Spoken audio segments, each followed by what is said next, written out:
Kevin is real. The Home Alone theory that Kevin McAllister grows up to become Jigsaw from Saw. Fans point to Kevin's elaborate trap-building skills, arguing these demonstrate early signs of Jigsaw's sadistic engineering genius. Both characters are blonde, both operate in the Chicago area, and both create intricate mechanical contraptions designed to inflict maximum pain. The theory suggests Kevin's childhood trauma of being abandoned by his family twice, combined with the psychological impact of torturing grown men at age 8, twisted him into the serial killer who believes suffering teaches appreciation for life. The theory falls apart immediately. Kevin McAllister would be in his early 30s during the first Saw film in 2004, but John Kramer is explicitly shown as a middle-aged man in his 50s who worked as a civil engineer. The films provide detailed backstory for John Kramer, showing his wife, his career, and his transformation after personal tragedy, none of which involves being abandoned in Chicago as a child. Kevin's traps were improvised home defense using household items, while Jigsaw's contraptions require advanced engineering and metalworking skills. The personality types are completely opposite, with Kevin being a warm, family-oriented child who wanted his mother back, while Jigsaw is a cold, philosophical murderer who deliberately isolated himself from human connection. Laurie's hallucination. The theory that Laurie Strode imagined Michael Myers entirely in the original Halloween from 1978, making her an unreliable narrator suffering from severe trauma and paranoid delusions. Supporters argue that Michael's seemingly supernatural abilities and convenient appearances whenever Laurie is alone suggest he exists only in her mind. The theory points to Laurie's nervousness throughout the day before any attacks occur as evidence of pre-existing psychological issues. Fans claim that Dr. Loomis might be her psychiatrist treating her delusions, and the entire night could be a psychotic break triggered by Halloween stress. This theory ignores everything that happens in the film. Multiple characters see Michael Myers independently of Laurie, including Tommy Doyle, Lindsay Wallace, Sheriff Brackett, and Annie before she's killed. Dr. Loomis spent years treating Michael at Smith's Grove Sanitarium and travels to Haddonfield specifically to warn authorities about Michael's escape, all before he encounters Laurie. The film shows Michael from objective third-person perspectives, where Laurie isn't present, including the opening sequence showing him as a child killing his sister in 1963. Physical evidence exists throughout, including Michael's stolen car, the stolen headstone, and multiple dead bodies that other characters discover.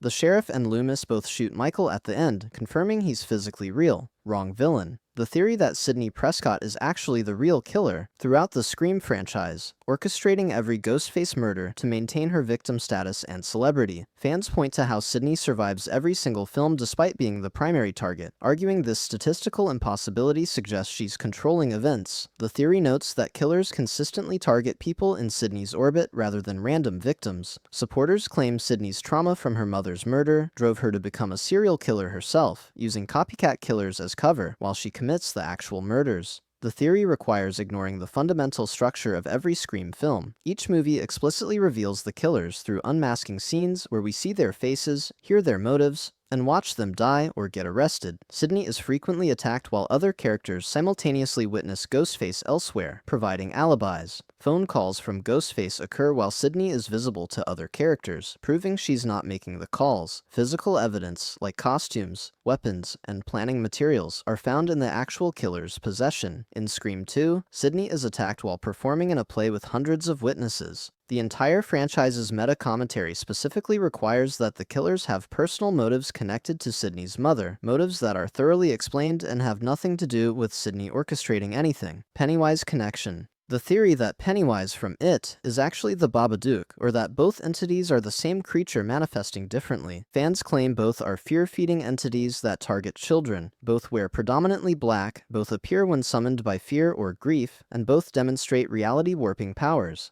The theory suggests they might be the same species of creature, or even the same individual entity traveling between locations. Supporters point to how both become more powerful when their victims are afraid, and weaker when confronted with courage or love. This theory makes zero sense when examining the actual source material. Pennywise is an ancient cosmic entity called It that crash-landed on Earth millions of years ago and awakens every 27 years to feed on children in Derry, Maine, as established in Stephen King's novel. The Babadook is a manifestation of grief and depression specific to Amelia and Samuel in Jennifer Kent's film, representing Amelia's unprocessed trauma over her husband's death. They have completely different origins, one extraterrestrial and one psychological. Pennywise requires belief and fear to have power, while the Babadook exists whether acknowledged or not. Pennywise dies when the Losers Club defeats it, while the Babadook cannot be destroyed, only accepted and controlled. They were created by different writers in different countries for different purposes, serving entirely different narrative functions. Jigsaw's Apprentice. The theory that Amanda Young would become Jigsaw's apprentice and continue his work in the Saw franchise. After Saw, from 2004, introduced Amanda as a survivor of Jigsaw's bathroom trap, fans noticed her unusual emotional connection to John Kramer and her strange gratitude toward him despite the trauma he inflicted. In the first film, Amanda appears broken and changed, claiming the experience gave her life purpose and freed her from drug addiction. Fans theorize that her psychological transformation wasn't just survival trauma, but the beginning of indoctrination, that Jigsaw had specifically selected Amanda to continue his philosophy after his death. The theory seemed extreme because victims typically don't worship their torturers, but Amanda's testimonial defending Jigsaw's methods at his trial suggested she genuinely believed his twisted philosophy about suffering creating appreciation for life.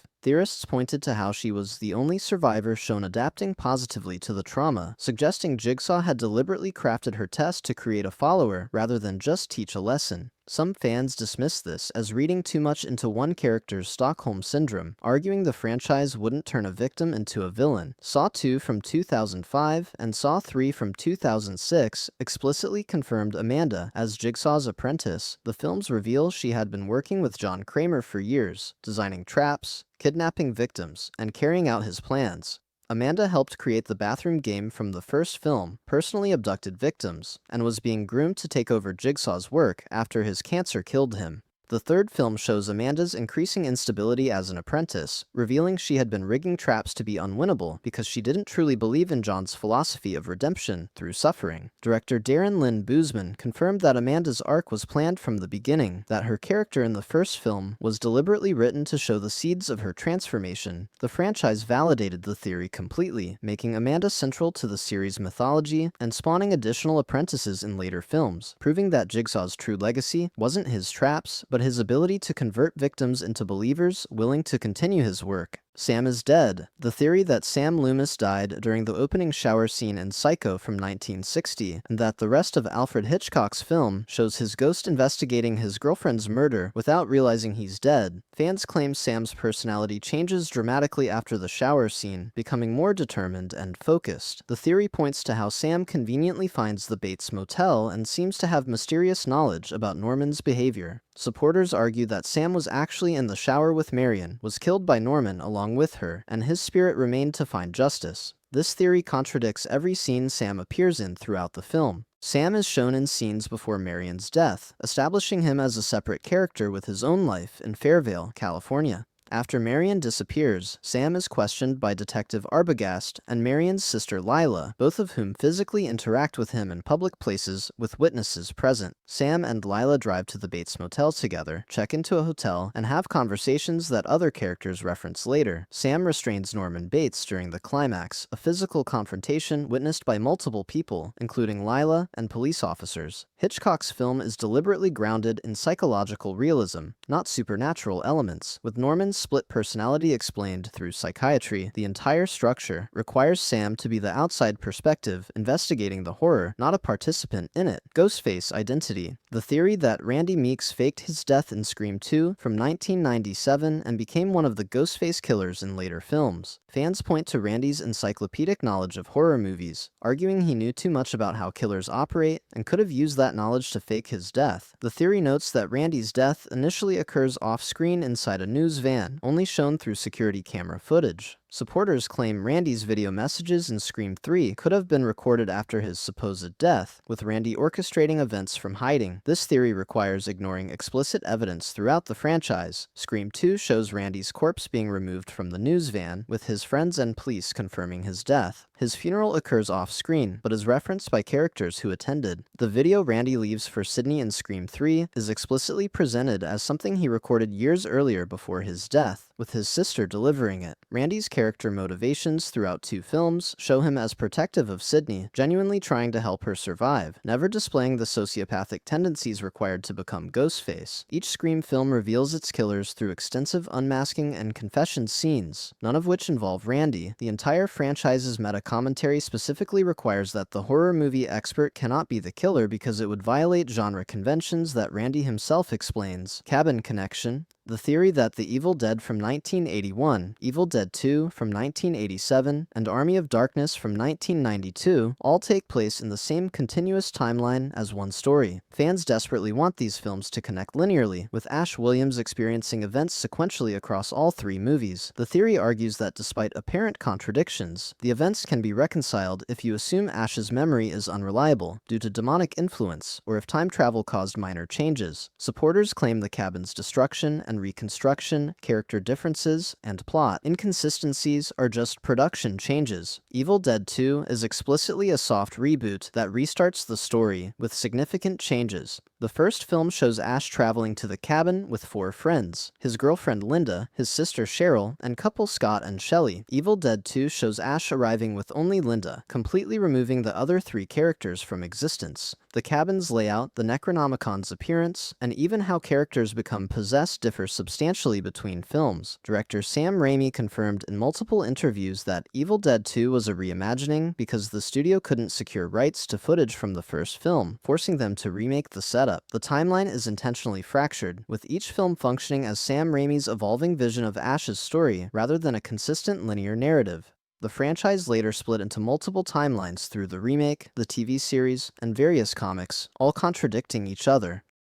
Jaws Revenge. The theory that the shark in Jaws, The Revenge from 1987, is actually the same shark from the original 1975 film, and that it's specifically seeking revenge on the Brody family. The film itself seems to endorse this theory, with characters suggesting the shark followed Ellen Brody from Amity Island to the Bahamas out of personal vendetta. Fans point to the shark's deliberate targeting of Brody family members, attacking Sean Brody in Amity, and then following Ellen to the Caribbean. The movie's tagline literally reads, "This time it's personal." This theory is biologically impossible and contradicts the first film's ending. Chief Brody shoots a pressurized scuba tank lodged in the shark's mouth, causing a massive explosion that blows the shark into pieces scattered across the ocean. No creature survives that level of destruction. Even if we absurdly assumed survival, sharks don't have the neurological capacity for revenge, long-term memory of individual humans, or the ability to track specific people across thousands of miles of ocean. Great white sharks don't naturally inhabit the Caribbean waters where the film takes place. Sharks don't have facial recognition, can't understand human family relationships, and operate purely on instinct and sensory input. The movie's suggestion of a vendetta is scientifically absurd, representing the franchise's desperate attempt to justify a 4th film by attributing human emotions to an animal incapable of such cognition. Chucky's origin. The theory that Charles Lee Ray was already a good guy doll before the events of Child's Play from 1988, and that he just pretended to be human. Fans argue we never actually see Charles's soul transfer into the doll on screen, only the ritual that supposedly causes it. The theory claims Charles already existed as a sentient doll who used voodoo magic to create a human disguise, and when shot by police, he simply revealed his true form. Supporters point to how Charles immediately knows the exact ritual to possess the doll, and how quickly he masters being a plastic toy. This theory makes zero sense within the film's established narrative. The opening shows Charles Lee Ray as a fully human serial killer called the Lakeshore Strangler, fleeing police after a crime spree. Detective Mike Norris shoots human Charles in a toy store, mortally wounding him with bullets that cause bleeding, pain, and impending death, all confirming he's flesh and blood. Charles performs the ritual as a last desperate act while dying, calling upon Damballa to transfer his soul. The film includes flashbacks and police records documenting Charles's human crimes, his human accomplice Eddie Caputo, and his history as a human criminal.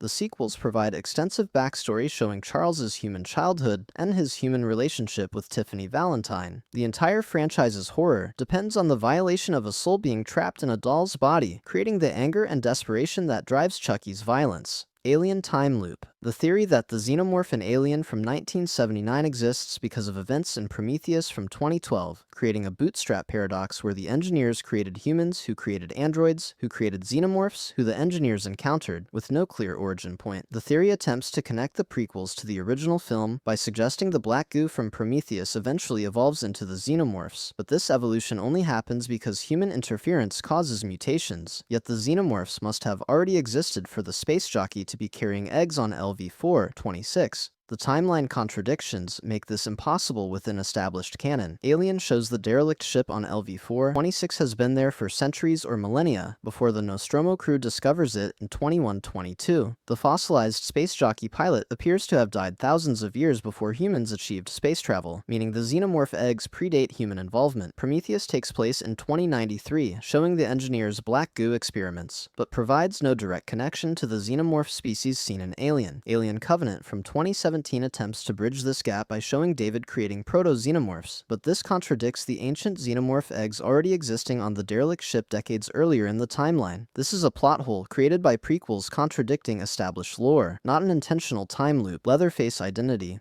The theory that Leatherface from the Texas Chainsaw Massacre from 1974 is actually wearing his own mother's face, not random victims' faces. Fans point to Leatherface's attachment to the Sawyer family matriarch, his protective behavior around Grandma, and his submissive attitude toward family authority figures as evidence. He's literally wearing his mother. The theory suggests that after his mother died, Leatherface skinned her face to keep her close, and that his subsequent kills provide additional masks, but the primary face is hers. The film directly contradicts this theory through what's shown on screen. Multiple distinct face masks appear in Leatherface's lair, each with different features, skin tones, and characteristics clearly coming from different victims. The grandma character is alive throughout the film, sitting at the table during the dinner scene, making it impossible for Leatherface to be wearing his mother's face while she's present. Director Tobe Hooper confirmed in interviews that Leatherface creates masks from his victims to express different personas, not to preserve a specific relationship with his mother. The masks serve as protective identities for a mentally disabled man who can't form a stable self-image, using victims' faces to create temporary personas for different situations. This psychological motivation reflects the film's exploration of fractured identity and extreme family dysfunction. Final Destination. The theory that the entire Final Destination franchise is actually taking place inside one character's dying moments, and that death is just their brain creating elaborate scenarios as it shuts down. Fans argue that the increasingly absurd and coincidental deaths across 5 films suggest dream logic rather than reality. The theory proposes that Alex Browning from the first film in 2000 never actually survived Flight 180, and that everything we see is his brain's final electrical impulses. Supporters claim the escalating impossibility of deaths and death's apparent omniscience all indicate hallucination rather than supernatural reality. This theory completely negates the franchise's entire premise and structure. Each Final Destination film features different characters in different locations with different premonitions, none of whom have connections to previous survivors until the 5th film's twist. Alex Browning dies between the first and second films, yet Final Destination 2 from 2003 continues with Kimberly Corman having her own premonition about a highway pileup, proving the story extends beyond any single character's consciousness. Each film's premonition is validated by other characters who remember it independently. Multiple survivors confirm shared experiences, and deaths are investigated by authorities who find physical evidence. The 5th film's twist reveals it's actually a prequel to the first film, connecting the timeline in ways that wouldn't make narrative sense if everything were one person's hallucination. The franchise's horror depends on death being an actual cosmic force enforcing inevitability, not a psychological manifestation. If you found this worthwhile, subscribe so you catch all future content. Thanks for watching.